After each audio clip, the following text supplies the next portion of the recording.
नमस्ते मेरे प्यारे दोस्तों, हम लोग Bihar SSC inter level exam 2024 के लिए जीके जीएस और करंट अफेयर की सटीक एवं शानदार स्टडी कर रहे हैं।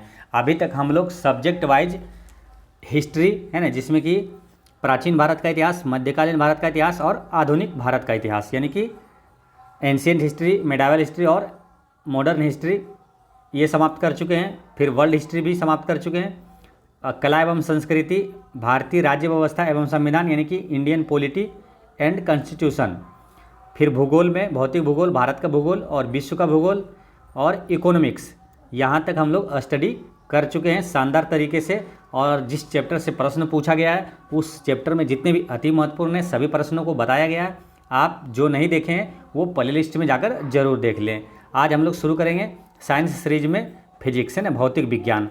फिर भौतिक विज्ञान के बाद फिर केमिस्ट्री, बायोलॉजी, इस तरह से फिर आगे चलता रहेगा। ठीक है, तो अभी क्या है, काफ़ी महत्वपूर्ण क्लास होगा अभी रेगुलर, इसलिए आप लोग रेगुलर वीडियो देखते रहें। ठीक है, तो चलिए शुरू करते हैं। और आगे एक सिलेबस आगे भी देख लीजिए आगे क्या क्या है। ठीक है, फिजिक्स, केमिस्ट्री, बायोलॉजी के बाद आपका कंप्यूटर और सूचना प्रौद्योगिकी है ना, और आविष्कार एवं आविष्कारक, विज्ञान और प्रौद्योगिकी है ना, साइंस एंड टेक्नोलॉजी, पुरस्कार एवं सम्मान, पुस्तक एवं लेखन, महत्वपूर्ण दशक, वर्ष एवं दिवस। फिर संयुक्त राष्ट्र संघ यानी कि अंतर्राष्ट्रीय जो संगठन है और राष्ट्रीय संगठन है जो महत्वपूर्ण, वो सारे चीज़ें, खेलकूद, राष्ट्रीय घटनाएं, अंतर्राष्ट्रीय घटनाएं, विविध और बिहार का सामान्य ज्ञान। तो इस तरह से सारे चैप्टर को, सारे सब्जेक्ट को अच्छे से तरीके से इसको स्टडी करना है। तो चलिए आज शुरू करते हैं फिजिक्स से ना। तो आज का पहला क्वेश्चन है कि एसआई पद्धति में तापक्रम का मात्रक है। तो एसआई पद्धति में तापक्रम यानी ताप का एसआई इकाई क्या है? तो इसका करेक्ट आंसर है केल्विन। ताप का एसआई मात्रक क्या होता है? केल्विन होता है। अब यहाँ से प्रश्न पूछा जाता है तो जो भी महत्वपूर्ण प्रश्न है यहाँ पर देखते हैं। ठीक है, जैसे कि मूल इकाई कितना है, तो मूल इकाई 7 है। ठीक है, ये सातों से एसआई मात्रक बार बार रिपीट होते रहता है, इसलिए ये सातों को तो रट के रखना है। ठीक है, जैसे 7 मूल इकाई है कौन कौन? लंबाई, द्रव्यमान, समय, विद्युत धारा, तापमान, पदार्थ की मात्रा और ज्योति तीव्रता। ठीक है, अब सभी का मात्रक आपको जानना जरूरी है। ठीक है, सभी को याद रखना है। जैसे लंबाई का एसआई मात्रक क्या है? मीटर है। द्रव्यमान का एसआई मात्रक किलोग्राम है। समय का एसआई मात्रक सेकेंड है। विद्युत धारा का एसआई मात्रक एम्पियर है। और तापमान का एसआई मात्रक केल्विन है। पदार्थ की मात्रा का एसआई मात्रक मोल है। और ज्योति तीव्रता का एसआई मात्रक कैंडेला है। तो ये सारे आपको याद रखना है। नेक्स्ट है, पहाड़ पर चढ़ते समय व्यक्ति आगे की ओर झुका रहता है, क्यों? ऐसा क्यों होता है? क्योंकि अस्थायित्व में वृद्धि हो सके, अस्थायित्व में वृद्धि हो सके।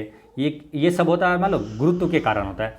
गुरुत्व के कारण इसलिए होता है, किसी भी वस्तु का गुरुत्व केंद्र वह बिंदु होता है जहाँ पर वस्तु का समस्त भार कार्य करता है। ठीक है, इसलिए गुरुत्व को अस्थायित्व में मतलब उसका बैलेंस के लिए उसे झुकना पड़ता है। ठीक है, ये याद रखना है। ठीक है, और यहाँ से कुछ और महत्वपूर्ण क्वेश्चन पूछा जाता है, जैसे कि गुरुत्वाकर्षण बल का मान अधिकतम कहाँ होता है? तो गुरुत्वाकर्षण बल का मान अधिकतम होता है ध्रुवों पर होता है। ठीक है, अधिकतम होता है गुरुत्वाकर्षण का बल का मान ध्रुवों पर, और गुरुत्वाकर्षण बल का मान न्यूनतम कहाँ होता है? तो भूमध्य रेखा पर होता है। ठीक है, ये याद रखना है, क्योंकि देखिए पृथ्वी के केंद्र से, ये केंद्र हो गया, पृथ्वी के केंद्र से दूरी बढ़ने पर जी का मान क्या होता है? घटता है। ये याद रखना है। नेक्स्ट है, एक क्रिकेट खिलाड़ी गेंद को पकड़ते समय अपने हाथ को नीचे कर लेता है। ठीक है, जैसे कि आपको लोग मालूम है, आप लोग भी खेलते हैं क्रिकेट, तो हाँ जब बॉल कैच करते हैं तो हाथ को पीछे कर लेते हैं। इससे क्या होता है? चोट कम लगता है। ठीक है, ऐसा उसे चोट लगने से बचाता है। तो ऐसा होता क्यों है? ठीक है, तो वो क्या होता है? तो उसमें क्या, संवेग संरक्षण का सिद्धांत पे ये कार्य करता है। ठीक है, संवेग संरक्षण का सिद्धांत पे ये कार्य करता है, यानी कि उसको समय को बढ़ाते हैं, मतलब कि टाइम को बढ़ाते हैं, जिससे कि जैसे पीछे करते हैं उसको समय को बढ़ाते हैं, जिससे क्या होता है? चोट कम लगती है। देखिए संवेग बराबर क्या होता है? संवेग बराबर होता है mv, द्रव्यमान गुना वेग के, वेग और द्रव्यमान के गुणनफल को संवेग कहते हैं। और एक सूत्र यहाँ और याद रखना है, काइनेटिक एनर्जी बराबर क्या होता है? यानी कि गतिज ऊर्जा बराबर क्या होता है? तो गतिज ऊर्जा बराबर होता है हाफ mv²। ठीक है, ये दोनों फार्मूला भी आपको याद रखना है। नेक्स्ट है, हवाई जहाज के पंखे पर बह रही हवा की चाल में वृद्धि होती है तो पंखे पर दाब क्या होगा? फिर समझिए, हवाई जहाज के पंखे पर बह रही हवा में वृद्धि जब होगी, हवा में वृद्धि होगी तो पंखे पर दाब क्या होगा? तो आपको याद रखना है, ये दाब क्या कम हो जाएगा। क्या होता है कि बर्नौली का एक सिद्धांत है, उसमें क्या है, वेग बढ़ने से दाब घट जाता है। याद रखना है, वेग बढ़ने से क्या होता है, दाब कम होता है।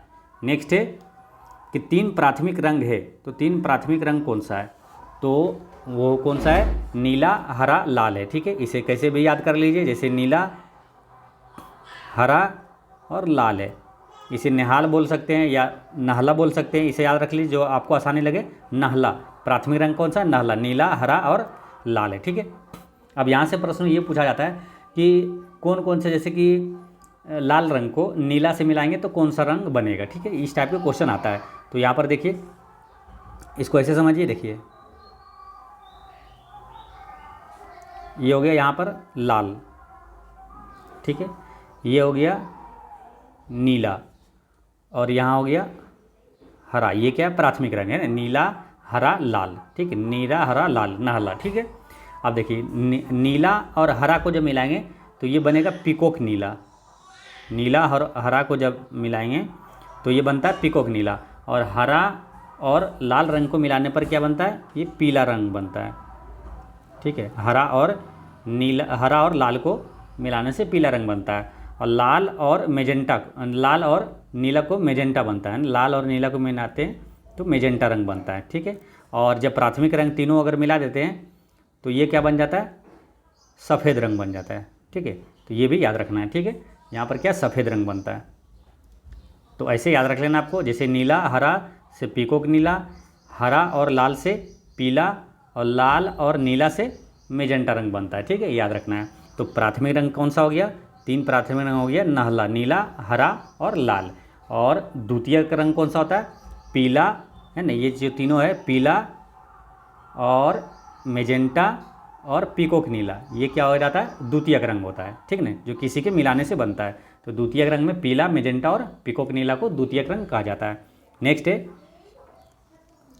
100 ग्राम द्रव्यमान के पिंड पर एक निश्चित बल कार्य करता है, जिससे 25 सेकंड में इसका वेग 50 सेंटीमीटर प्रति सेकंड हो जाता है। त्वरण और बल का मान क्या होगा। ठीक है, त्वरण भी पूछा है और बल भी पूछा है। ठीक है, तो इसको निकालते हैं। तो त्वरण किसे कहा जाता है, मान लो वेग में परिवर्तन की दर को त्वरण कहते हैं, है ना, वेग बटा समय। तो वेग में परिवर्तन कितना हुआ, क्या होता है, इसका वेग 50 सेंटीमीटर प्रति सेकंड हो जाता है, यानी कि वेग परिवर्तन कितना हुआ, 50। ठीक, वेग में परिवर्तन की दर को कितने समय में, है ना, टाइम, है ना, वेग बटा समय। तो वेग ये हो गया, समय कितना, 25 सेकंड। तो 25 से इसे भागा दिए तो ये त्वरण कितना निकल गया, 2, है ना, 2 हो गया सेंटीमीटर प्रति सेकंड। ठीक है, तो 2 वाला आंसर होगा, ये ध्यान रखना पहले। तो ये 3 वाला तो नहीं होगा, इसमें 3 है, ये नहीं होगा। ठीक है, ये हो गया त्वरण का मान। अब बल का मान निकालना है, तो बल बराबर क्या होता है, द्रव्यमान गुना त्वरण। तो त्वरण ये निकला हुआ और द्रव्यमान कितना है, 100 ग्राम, है ना, यहाँ 100 ग्राम है। तो द्रव्यमान गुना त्वरण होता है बल, तो इसमें 100 से गुना कर दीजिए तो हो गया 200 डाइन। तो 200 डाइन कहाँ, इसमें, है ना, इसका करेक्ट आंसर हो गया ये 2 सेंटीमीटर प्रति सेकंड स्क्वायर और 200 डाइन, इसका करेक्ट आंसर 1 हो गया। ठीक है, तो याद रखना है आपको, यहाँ पर 2 फार्मूला से बन गया था। एक तो हो गया त्वरण बराबर क्या हो गया, वेग बटा समय। ठीक है, ये याद रखना है, वेग में परिवर्तन को दर को त्वरण कहते हैं। और एक बल का सूत्र लगा, बल पूछा था, तो बल बराबर क्या होता है, द्रव्यमान गुना त्वरण होता है। ठीक है, तो ए को त्वरण से सूचित करते हैं। ठीक है, त्वरण मतलब त्वरण का ए को ए से सूचित करते थे, ये याद रखना है आपको। ठीक है, और यहाँ से 2 क्वेश्चन और याद रख लीजिए। बल का एसआई मात्रक क्या होता है, न्यूटन होता है, और बल का सीजीएस मात्रक डाइन होता है। ठीक है, बल का सीजीएस मात्रक डाइन होता है। नेक्स्ट है कि वेग त्वरण वो तय की गई दूरी में सहसंबंध है। तो वेग त्वरण और दूरी का जो फॉर्मूला है वो कौन सा है, तो देखिए वेग यानी कि v, जिसमें v हो, त्वरण यानी कि a, ठीक है, और डिस्टेंस जो दूरी है वो उसको s से सूचित करते हैं, s से, यानी कि v a और s जिसमें होगा वही आंसर होगा, है ना। तो v इसमें नहीं है, इसमें नहीं है। ठीक है, v a s तीनों होना चाहिए।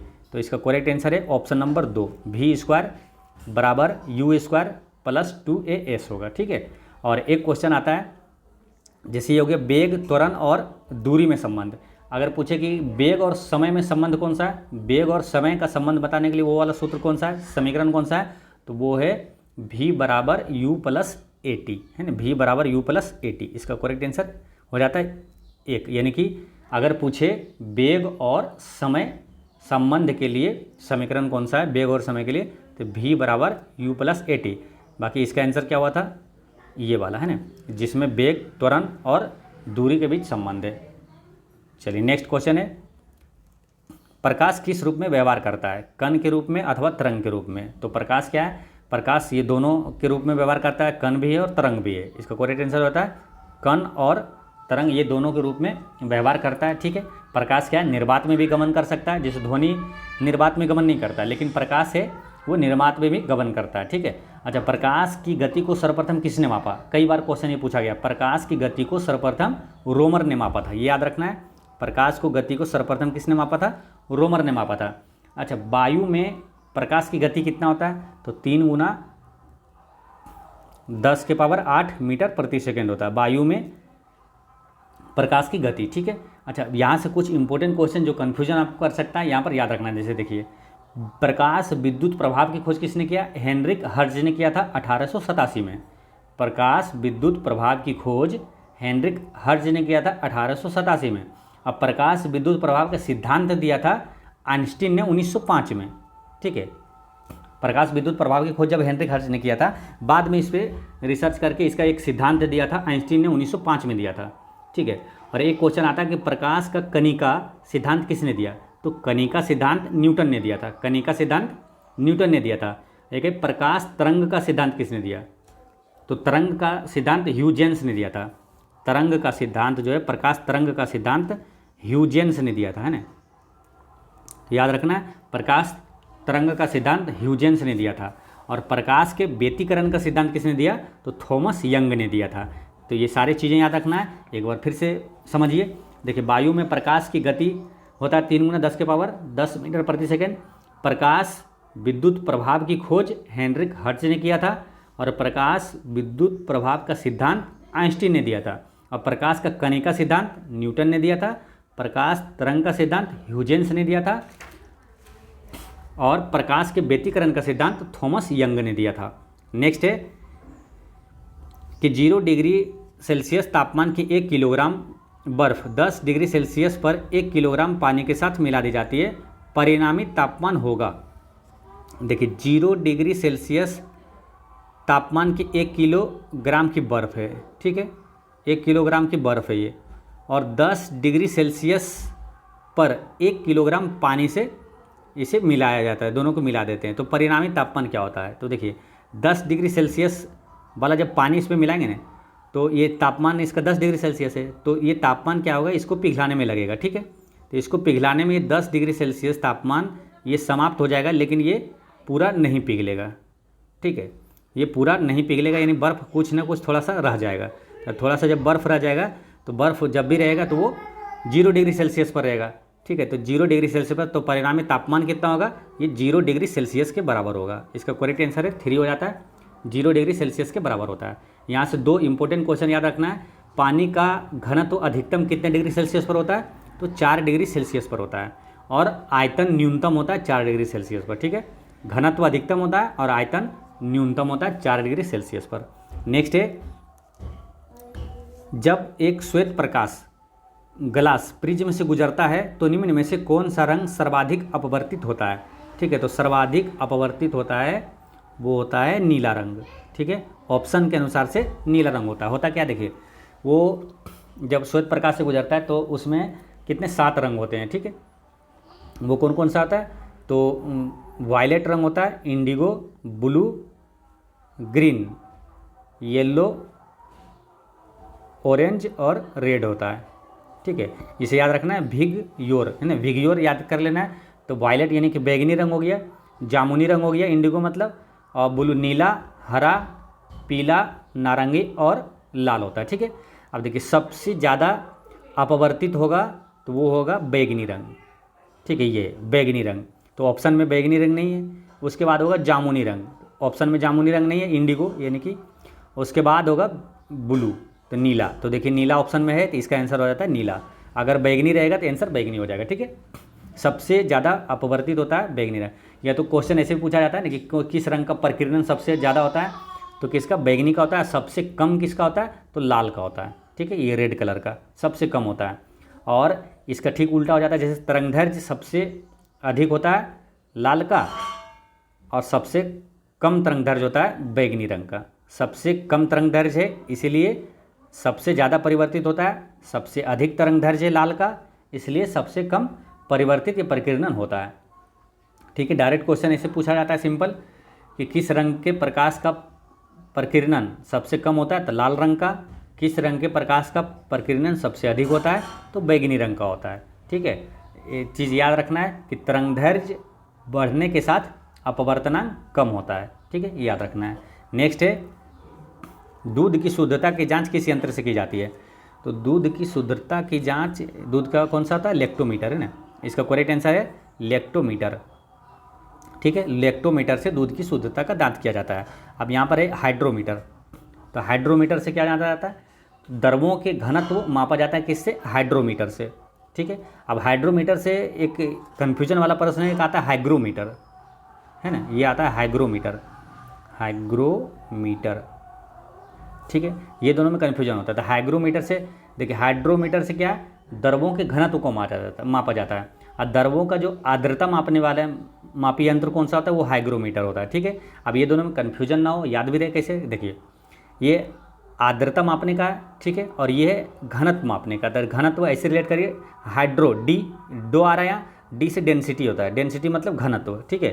तो डी से यहाँ रिलेट करिए हाइड्रो में, है ना, ड्रो यानी कि डेंसिटी घनत्व वाला, और हाइग्रो में हो जाता है उसका आर्द्रता मापने वाला, ठीक है। ये ऐसे याद रख लेना है। फिर आगे क्या है, मैनोमीटर, तो मैनोमीटर से क्या, दाब को मापने वाला यंत्र है मैनोमीटर, है ना। दाब को मापने वाला यंत्र का नाम क्या है, तो मैनोमीटर है, ठीक है, याद रखना है। उसके बाद फेदोमीटर है। लेक्टोमीटर तो हो गया दूध की शुद्धता जांचने वाला, और फेदोमीटर से क्या है, समुद्र की गहराई मापा जाता है किससे, तो फेदोमीटर से मापा जाता है। और एक क्वेश्चन याद रखिए, और एक होता है एनीमोमीटर, जिससे कन्फ्यूजन इसमें होता है। देखिए पढ़ाई करने का तरीका शानदार यही होता है कि जब भी आपके सामने कोई क्वेश्चन आए उससे रिलेटेड जितने भी महत्वपूर्ण प्रश्न हैं वो सभी प्रश्न एक साथ रिवीजन करिए, और जो कन्फ्यूजन वाला है खास करके वो साथ में जरूर रिवीजन करिए, ठीक है। तो यहाँ जैसे क्या है, एक मैनोमीटर हो गया, तो मैनोमीटर से क्या, दाब को मापने वाला यंत्र है। और एक है एनीमोमीटर, एनीमोमीटर हवा के चाल को मापने वाला यंत्र है। तो ऐसे याद रखना है इसको। नेक्स्ट है कि प्रकाश का वेग किलोमीटर प्रति सेकेंड है। तो प्रकाश का वेग अधिकतर हम लोग क्या पढ़ते हैं, प्रकाश का वेग जो होता है वायु में, प्रकाश का वेग 3 × 10⁸ मीटर प्रति सेकेंड है, ये याद किए हुए हैं। तो ये मीटर सेकेंड है, मीटर प्रति सेकेंड। यहाँ पूछा किलोमीटर में, तो किलोमीटर में पूछा है तो 1000 से इसमें भागा दे देंगे, यानी कि 3 शून्य, 3 शून्य इससे गायब हो जाएगा, तो कितना बचेगा, 5, 3 × 10⁵ हो जाएगा, किलोमीटर प्रति सेकेंड हो जाएगा। तो ये इसका आंसर हो जाएगा, ठीक है। और प्रकाश किस रूप में व्यवहार करता है, तो कण और तरंग, ये दोनों रूप में व्यवहार करता है। और प्रकाश के वेग को सर्वप्रथम किसने मापा था, रोमर ने मापा था। नेक्स्ट है एक सरल लोलक का दोलन काल 3 सेकेंड है, यदि इसकी लंबाई 9 गुना कर दी जाए तो इसका नया दोलन काल कितना होगा। तो दोलन काल बराबर क्या होता है, देखिए टी बराबर क्या होता है ना, 2π√L/g, L/g। अब क्या किया, इसमें लंबाई 9 गुना कर दिया, यानी कि L जो है वो 9L हो गया, ठीक है। तो यहाँ पर लंबाई क्या हो जाएगा, 2π × 9L, ठीक है, बटा g, ठीक है। अब 9 है, 9 को जब इससे बाहर निकालेंगे तो 9 का वर्गमूल कितना हो जाएगा, 3। तो अगर निकालते हैं तो 3, ये क्या हो जाएगा, 2π√L को अंदर ही रहने दीजिए और गुना 3 हो जाएगा ना, 3 बाहर हो गया। तो ये हुआ क्या, आवर्तकाल जो है, आवर्तकाल को ये जो फॉर्मूला है ये क्या हुआ, 3 गुना हो गया, ठीक है। आवर्तकाल क्या हुआ, 3 गुना हुआ। तो ये पूछा कि इसका नया दोलन काल जो है ये कितना होगा। तो दोलन काल पहले कितना था, 3 सेकेंड, अब हो गया कितना, 3 गुना हो गया। तो 3 × 3 यानी कि 9 गुना हो जाएगा, है ना, 9 सेकेंड हो जाएगा। इसका आवर्तकाल कितना हो जाएगा, 9 सेकेंड हो जाएगा। ऑप्शन नंबर 4 इसका करेक्ट आंसर हो गया, ठीक है। नेक्स्ट है एक लेंस की क्षमता +2.5 डायोप्टर है, लेंस की फोकस दूरी सेंटीमीटर में क्या होगी, ठीक है। तो लेंस की फोकस दूरी सेंटीमीटर में क्या होगी, तो क्षमता बराबर क्या होता है, इसका फॉर्मूला याद रखिएगा, P = 1/f, ये होता है मीटर में, ठीक है।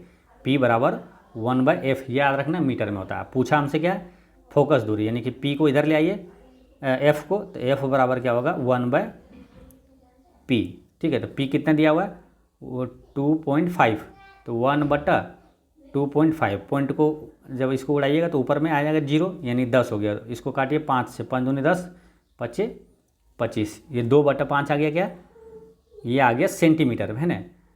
ये मीटर में आया, है ना। मीटर में फॉर्मूला होता है, पूछा क्या सेंटीमीटर में। सेंटीमीटर में पूछा है तो 100 से गुना कर दीजिए इसमें, 20 पंचे 100, यानी कि 20 दूनी 40 सेंटीमीटर इसका आंसर हो जाएगा, 40 सेंटीमीटर।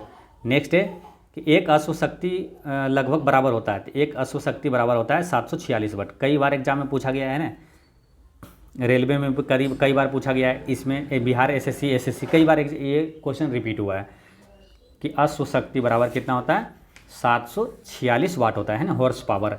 अच्छा, शक्ति का एसआई मात्रक क्या होता है, तो वाट होता है शक्ति का एसआई मात्रक। और 1 किलो वाट घंटा बराबर कितना होता है, ये क्वेश्चन पूछा जाता है। 1 किलो वाट घंटा बराबर 3.6 गुना 10 के पावर 6 जूल होता है। ठीक है, याद रखना है। और ऊर्जा का एसआई मात्रक क्या होता है, ऊर्जा और कार्य ये दोनों का एसआई मात्रक जूल होता है। नेक्स्ट है कि निम्नलिखित में से किसे ऊर्जा के व्यापारिक मात्रक के रूप में व्यक्त करते हैं। तो ऊर्जा का व्यापारिक मात्रक के रूप में किसे किलोवाट घंटा का प्रयोग करते हैं। ठीक है, किलोवाट घंटा का, किलोवाट घंटा बराबर कितना होता है 3.6 गुना 10 के पावर 6 जूल होता है। नेक्स्ट है कि ऊर्जा की बीमा है, तो ऊर्जा की बीमा क्या है, तो ऊर्जा की बीमा होता है mL2T-2। ठीक है, देखिए कार्य करने की क्षमता को ऊर्जा कहते हैं। ठीक है, तो कार्य करने की क्षमता को ऊर्जा कहते हैं, यानी कि कार्य का जो है फॉर्मूला क्या होता है, कार्य बराबर हो गया बल गुना विस्थापन। ठीक है, बल गुना विस्थापन, तो कार्य की बीमा जो निकालेंगे वही ऊर्जा की बीमा होगा। ठीक है, तो बल का बीमा हमेशा याद रखना है क्या होता है mL/T-2 होता है। और विस्थापन का क्या हो जाएगा, विस्थापन क्या होता है डिस्टेंस होता है, लंबाई होता है, तो ये हो जाएगा L एक। ठीक है, तो अब क्या हो जाएगा, अब इसको गुना करिएगा तो mL, यहाँ एक L है तो mL2 हो जाएगा, है ना। ये आ जाएगा 2 और T-2 हो जाएगा, तो इसका आंसर हो जाता है mL2T-2 हो जाता है। ठीक है, और बल आघूर्ण का बीमा भी यही होता है mL2T-2 होता है। ठीक है, और ऊर्जा और कार्य का एसआई मात्रक जूल होता है।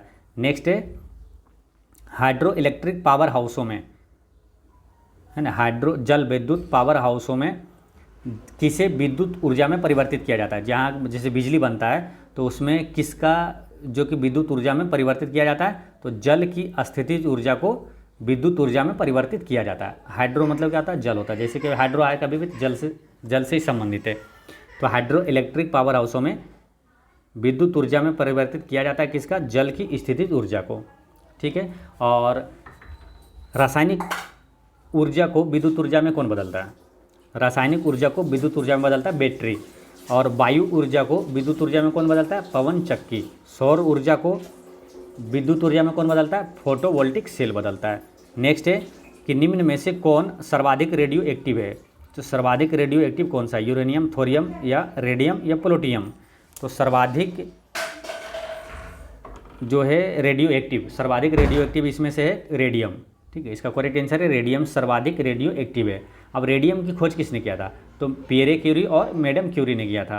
अब मैडम क्यूरी से क्वेश्चन और आता है कि किसे भौतिकी और रसायन विज्ञान यानी दोनों में नोबेल पुरस्कार मिला है, तो मैडम क्यूरी को मिला है। ठीक है, अच्छा बात करते हैं यहाँ पर ये कि एक क्वेश्चन आता है कि पिच ब्लेंड किसका अयस्क है, तो पिच ब्लेंड यूरेनियम का अयस्क है। मोनाजाइट किसका अयस्क है, तो मोनाजाइट थोरियम का अयस्क है। काफ़ी इंपॉर्टेंट क्वेश्चन है ये दोनों, जो कि एग्जाम में कई बार एग्जाम में पूछा हुआ है और रिपीट होते रहता है ना। तो पिच ब्लेंड यूरेनियम का अयस्क है और मोनाजाइट थोरियम का अयस्क है। थोरियम का सर्वाधिक उत्पादक किस राज्य में होता है, तो केरल में होता है। नेक्स्ट है दो टीले के मध्य खड़ा हुआ एक व्यक्ति ध्वनि उत्पन्न करता है। दो क्रमिक प्रतिध्वनियों को 4 सेकंड एवं 6 सेकंड पर सुना जाता है। टीलों के मध्य की दूरी ज्ञात कीजिए यदि वायु में ध्वनि का चाल 320 मीटर प्रति सेकंड है। ठीक है, देखिए क्या लिखा है कि दो टीले के मध्य एक व्यक्ति खड़ा है, यानी कि एक टीला ये मानिए और एक टीला ये मानिए, इसके मध्य में खड़ा है वो व्यक्ति। ठीक है, खड़ा कहाँ, मान के चलिए यहाँ खड़ा है। ठीक है, अब पूछा है कि दो अब ये व्यक्ति जो है ये क्या करता है, प्रतिध्वनि को उत्पन्न करता है। ये ध्वनि उत्पन्न करता है, एक व्यक्ति ध्वनि उत्पन्न करता है जो दो क्रमिक प्रतिध्वनि है। प्रतिध्वनि मतलब क्या होता है कि यहाँ टीला में ये दीवार से टकरा कर और फिर वापस आना, ये प्रतिध्वनि कहलाता है। ठीक है, फिर सुनाई देता है तो वो प्रतिध्वनि कहलाता है। टकरा के वापस आके सुनाई देता है, वो प्रतिध्वनि हो गया। तो वो 4 सेकंड और 6 सेकंड पर सुना जाता है। एक 4 सेकंड पर और एक 6 सेकंड पर सुना जाता है, 6 सेकंड पे। ठीक है, तो 4 सेकंड में सुना जाता है। इसका मतलब क्या हुआ, देखिए एक बार इधर से यहाँ गया और फिर आया तो 4 सेकंड लगा, यानी कि एक बार जाने में कितना लग जाएगा इसको। देखिए डिस्टेंस जो जाएगा फिर आएगा वो दोनों बराबर है, तो एक जाने का सिर्फ लगेगा 2 सेकंड। फिर उसी तरह इधर गया और फिर आया तो 6 सेकंड लगा, तो इसका मतलब 3 सेकंड इसका डिस्टेंस तय करने में लगा। ठीक है, तो आप पूछा कि दूरी कितना होगा दोनों के बीच, यहाँ टोटल दूरी कितना होगा, तो ये होगा दूरी बराबर क्या होता है, चाल गुना समय। तो चाल कितना है, 320 मीटर है ना, 320 मीटर प्रति सेकेंड। तो ये हो जाएगा दूरी 2 सेकेंड में तय किया, और प्लस ये दूरी जो डिस्टेंस है 6 सेकंड में जो तय किया था, यानी कि 3 सेकंड में तय किया तो 6 सेकंड में प्रतिध्वनि हुआ था, तो 3 गुना इसमें कर देंगे है ना, दूरी बराबर चाल गुना समय। तो ये 32 दूनी 64 और 32 दिए 96। ठीक है, 9 6 15 और एक ये 1600 मीटर। इसका टोटल डिस्टेंस कितना हो जाएगा, 1600 मीटर इसका करेक्ट आंसर है। नेक्स्ट है, एक विद्युत चुंबक की शक्ति बढ़ाई जा सकती है। तो विद्युत चुंबक की शक्ति कैसे बढ़ाई जा सकती है, देखिए विद्युत चुंबक की शक्ति बढ़ाई जा सकती है जैसे कि करंट जो रहता है गांव में, तो एक 420 वोल्ट का रहता है, एक रहता है 11,000 का रहता है। ठीक है, तो 11,000 वाला में क्या है, ज़्यादा उसका जो चुंबकीय क्षेत्र जो ज़्यादा होता है वो दूर से ही खींच लेता है। ठीक है, तो वो क्या है कि ज़्यादा धारा अगर उसमें है, इलेक्ट्रिक ज़्यादा अगर पास हो रही है तो उसमें चुंबकीय मान जो है ज़्यादा रहता है। यानी कि विद्युत चुंबक की धारा जो शक्ति है वो बढ़ाया जा सकता है, कैसे, धारा को बढ़ा करके। ठीक है, यानी कि धारा को बढ़ा करके उसका विद्युत चुंबकीय शक्ति को आप बढ़ा सकते हैं। ठीक है, विद्युत धारा का SI क्या होता है, एम्पियर होता है, और विद्युत धारा मापने वाला यंत्र का नाम क्या है, अमीटर है। नेक्स्ट है कि एक सेल का EMF यानी इलेक्ट्रोमोटिव वोल्ट है ना, इलेक्ट्रोमोटिव फोर्स, F है ना, ये फोर्स, इलेक्ट्रोमोटिव फोर्स यानी विद्युत वाहक बल। ठीक है, ये विद्युत वाहक बल ये है क्या, मतलब पूछा जा रहा है सदिश राशि या अदिश राशि है, जल की मापन हेतु इकाई है, ये तो इनमें से कोई नहीं। तो जो विद्युत वाहक बल है ये क्या मालूम, ये अदिश राशि है। ठीक है, विद्युत वाहक बल ये अदिश राशि है। ठीक है, अब अदिश राशि किसे कहा जाता है, तो अदिश राशि क्या है, वे राशियाँ जिनका केवल परिमाण होता है ना, परिमाण होता है, दिशा नहीं होती है, वो अदिश राशि कहलाता है। अब अदिश राशि से उदाहरण कुछ आपको याद रखना चाहिए है ना, डायरेक्ट अदिश राशि कौन सा है या नहीं है पूछा जाता है। तो जैसे कि द्रव्यमान, विद्युत धारा, घनत्व, ये सब अदिश राशि है ना, द्रव्यमान, विद्युत धारा, घनत्व, चाल, दूरी, समय, ताप, आयतन, ऊर्जा, ये सब क्या है, ये अदिश राशि है। ठीक है, और सदिश राशि वो होता है, वो राशि है जिसमें परिमाण और दिशा दोनों हो, जैसे वेग, बल, संवेग, विस्थापन, तो ये सब क्या है, सदिश राशि है। और एक चीज़ थोड़ा यहाँ ध्यान रखिएगा, तो जो वो से आएगा है ना, जैसे वो या तो वो अधिकतर है ना, ज़्यादातर सदिश राशि रहेगा। ठीक है, जैसे कुछ का आप याद रख लीजिएगा जो कि अदिश राशि है, बाकी वो वाला अधिकतर है ना सदिश राशि रहेगा, बस ध्यान रखना है, थोड़ा आपको हेल्प होगा। जैसे कि द्रव्यमान, विद्युत धारा, घनत्व, ये तीनों क्या अदिश राशि है, द्रव्यमान, विद्युत धारा, घनत्व अदिश राशि है। ठीक है, बाकी अदिश राशि में जैसे वो नहीं आएगा, चाल, दूरी, समय, ताप, आयतन, ऊर्जा, ये सब क्या अदिश राशि है। और वो वाला जो है सदिश राशि रहेगा, जैसे वेग, बल, संवेग, विस्थापन, ये सब सदिश राशि है। नेक्स्ट है,